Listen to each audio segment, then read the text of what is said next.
បាទជំរាបសួរថ្ងៃនេះខ្ញុំមកហាងបងប្អូនពីរបៀបធ្វើកាពិផាវបងប្អូននេះព្រោះថ្ងៃនេះគឺជាខែភ្លៀងអញ្ចឹងធ្វើអញ្ចឹងញ៉ាំទៅថាត្រូវមែនទេបងប្អូនទៅទំនងញ៉ាំមែនទេបងប្អូនក្រហមហ្មងដល់នេះជួយចិត្តហឹលអញ្ចឹង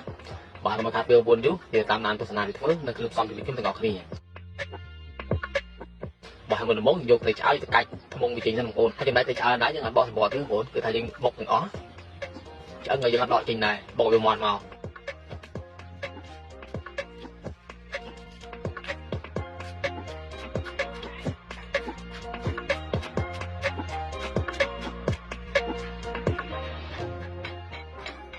នេះបងមាត់អញ្ចឹងបងហើយយើងកើបទុកសិនមក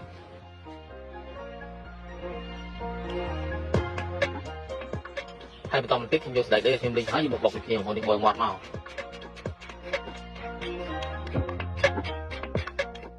ពេលបុកមាត់ហើយយើងកើបអាចារ្យមួយសិនមក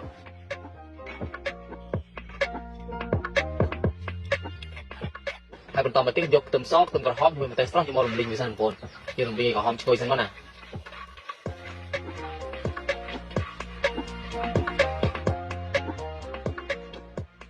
បាទប៉ុណ្ណឹងហើយយើងយកមកបុកភ្លាមៗមកតោះក្តៅៗអញ្ចឹងឲ្យវាហាមាត់ដល់ពេលយកចិត្តមាត់ហើយខ្ញុំយកត្រីឆ្អើរខ្ញុំបុកហើយដាក់ចូលក្បាលបុកម្ដងទីបងប្អូនបុកកណាគ្នាមកណាខ្ញុំបុកឲ្យវាមាត់ចូលជាតិគ្នាមកដល់ពេលចូលជាតិគ្នាហើយយើងកើបអាចារ្យមួយសិនទុកមួយសិនណា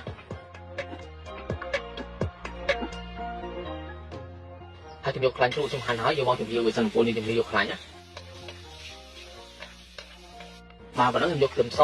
ខ្ទឹមក្រហមជាមួយម្ទេសបបកិនយកមករំលីងវាសិនរំលីងវាក្រហមឈ្ងុយសិនឥ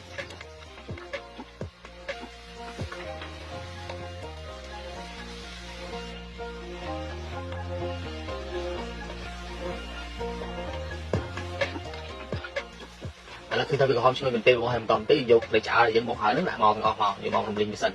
ជាមួយនឹងកាពិហើយយើងស្កត់វាមកយើងរំលីងវាមកបងប្អូនឲ្យវាចូលជាតិគ្នាមក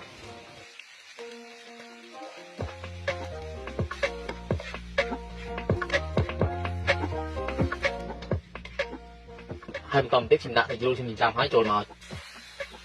ជាមួយស្ករសវីចេងហើយយើងរំលីងវាមកបងប្អូនរំលីងយើងគ្រឿងវាចូលជាមួយសាច់សិន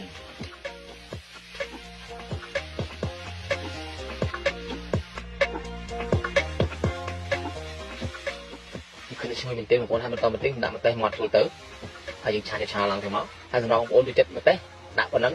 ក៏បានក៏ដាក់ចាញ់ហ្នឹងក៏បានដែរបងប្អូនតែសម្រាប់ខ្ញុំគឺស្ទើរតិចម្ទេសបងប្អូនបើថាវាកាន់តែហឹលកាន់តែឆ្ងាញ់នេះសម្រាប់បងប្អូនឲ្យចេញម្ទេសហ្នឹងបងប្អូនបើសិនបងប្អូនមិនសូវចេញដាក់បន្តិចបានហើយតិចខ្ញុំក៏បានដែរ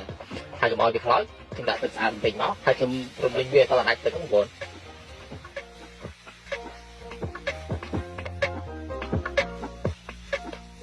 ពេលដាច់ទឹកខ្ញុំដាក់ស្បែកដីខ្ញុំបុកហើយចូលមកទាំងអស់មកហើយខ្ញុំឆាម្ដងទៀតមក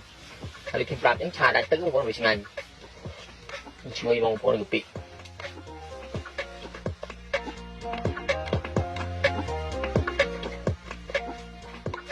ហើយប៉ុណ្ណឹងជាការស្រេចបងប្អូនយកដាក់ចានមួយមកហើយជាបន្តខ្ញុំហាន់ការ៉ុតជាមួយនឹងកសក់អញ្ចឹងបងប្អូនតែពីរមុខទេរបស់ខ្ញុំថ្ងៃនេះ